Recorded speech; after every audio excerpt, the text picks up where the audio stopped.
వచ్చిన వాళ్ళు త్వరగా రావాలి. మళ్ళీ అక్కడే ఉంటే అక్కడే ఆఫ్ చేస్తారు మిమ్మల్ని. రాకపోయిన అమ్మవారి చీర గుర్తులతో పాటు పవిత్రమైన గుర్తులు ఉన్నాయి. ఇక్కడ మనకు చెప్పారు.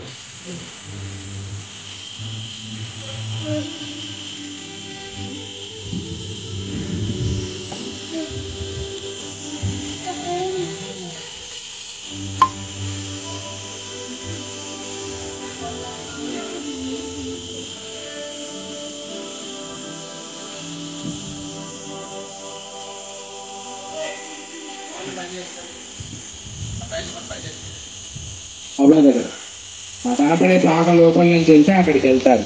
అక్కడికి వెళ్ళి సీతారాముల వారికి వచ్చిన కష్టాలు మాకు రాకూడదని ఎడమ చేసేటి 3 రాళ్ళు వేశారమ్మ. మీకు చెప్పడానికి ఒక అబ్బాయి ఏంటో నేను చెప్పినట్టు సీతమ్మ వారు రాముల వారి నివాసం చేసింది పర్ణశాల. అక్కడికి వెళ్ళారా డైరెక్ట్ గిరికి వచ్చారా? మీరు డైరెక్ట్ గిరికి వచ్చారు. ఈ దర్శనం చేసుకొని అక్కడికి వెళ్ళండి. అక్కడికి వెళ్తే అమ్మవారు కట్టుకున్న ఇల్లు గోదావరి నది, సీతమ్మ వారిని రావణుడు ఇచ్చిన ప్రదేశాలు వస్తాయి. మరి అక్కడి నుంచి పవిత్రమైన గోదావరి నది వదిలేసి అమ్మవారు ఇక్కడికి వచ్చి చిన్న నెలలో ఎందుకు స్నానం చేసేవారంటే, నెలలో ఆడవాళ్ళు ఒక 5 రోజులు దూరంగా ఉంటారు. ఆడవాళ్ళు ఇంట్లోకి వెళ్ళిన సందర్భంలో ఉన్నప్పుడు అమ్మవారు ఆ పుణ్యనది గోదావరి నదిలో స్నానం చేస్తే గోదావరి నది అపవిత్రం అయిపోతే మునులు ఋషులు స్నానాలు చేసుకుని జపాలు చేసుకునే ప్రదేశమని స్వామివారు అమ్మవారిని వెంట పెట్టుకుని ఈ ప్రాంతం తీసుకొచ్చేవారు. 5 రోజులు అమ్మవారి ఇక్కడ ఈ నదిలో స్నానం చేస్తుంటే అమ్మవారి కోసం కాపలాగా మీకు వెనకాల పొడుతో నామాలు పెట్టిన రాయి కనపడుతున్న పుష్పాలు పూజ చేసి అక్కడ స్వామివారు కూర్చొని కాపలా కాసేవారు. అది రాములు వారు కూర్చొని రాత్రి సింహాసనం అంటారు. దాని కింద స్వామివారి పాదాలు ఉంటాయి. వెళ్ళేటప్పుడు ఆ పాదాలను తాగి దండం పెడతారు.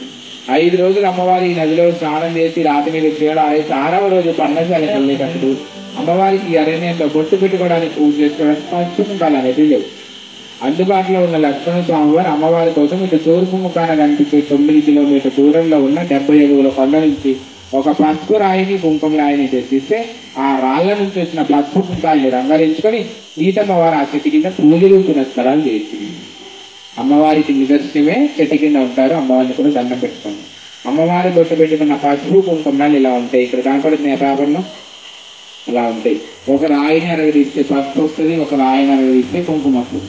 ఆ పసుపు కుంకుమ రాళ్ళు కూడా మీకు వెళ్ళేటప్పుడు ఇక్కడ దేవస్థానం కౌంటర్లో ఇస్తారు. చిన్నవి కావాలంటే చిన్నవి ఇస్తారు, పెద్దవి కావాలి పూజకి ఎక్కువ రోజులు రావాలి తోబుట్టులతో పంచుకోవాలంటే ఇక్కడ పెద్దవి కూడా ఇస్తారు. అవి మీ ఇంటికి తీసుకెళ్ళి మీ పూజా గది ఉంటే పూజా గదిలో పెట్టుకొని గంధంలా పొడి చేస్తారు. కానీ ముందు మీ ఇంట్లో ఉన్న దేవుడి పటాలకి బొట్టు పెట్టిన తర్వాత మీరు బొట్టు పెట్టుకోండి.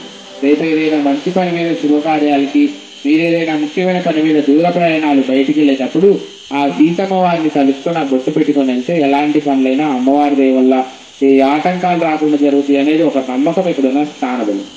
ఈ మధ్యలో నల్లని అచ్చు కనపడుతుందా మీకు?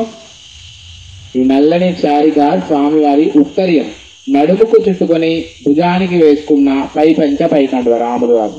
అటు ఆ సింహాసనం దగ్గర నుంచి మొదలు పెడితే ఇది చివరి దాకా ఉంటుందమ్మా. 40 గజాల కండం నాడేశారు స్వామివారు. ఆ స్వామివారి కండవి రాయి మీద ఎలా అయితే ఆడేశారు రాయి అక్కడి వరకు అలా మారిపోయింది. ఆ చివరికి వెళ్ళాక దండం పెట్టుకోండి. ఇక్కడ మీ ముందు ఈ పూలు పెట్టిన ప్రదేశం సీతారాములు వారు అరణ్యవాసానికి వచ్చినప్పుడు ఇప్ప పూలు పెట్టుకొని తిన్న రాతి పల్లెం. ఈ రాయినే ఒక పల్లెంగా చేసుకొని తినేవారట రాములు వారు సీతమ్మ వారు. ఆ రామనామాన్ని రాములు వారి పల్లెన్ని తాకి నమస్కారం చేసుకొని బొట్టు పెట్టుకోండి. మీకు కలిగి తోచిన లక్ష్యంలో కానుకలు ఉంటే విసరకండి, పడేయకండి, శబ్దం రాకుండా నిదానంగా పెట్టుకోండి. అమ్మవారి గుర్తు తీసుకొని స్వామివారి కండవ దండం పెట్టుకొని చీర దగ్గరికి రండి. మీరు ముందున్న వాళ్ళు దండం పెట్టుకొని ఇటు వచ్చేయండమ్మా. జై శ్రీరామ్. జై శ్రీరామ్.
ఇక్కడ ఏమీ బయట ఏమీ వాళ్ళు అట్లా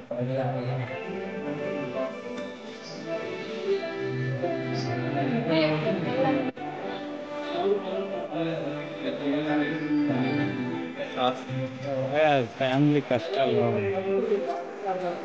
అదే వచ్చింది.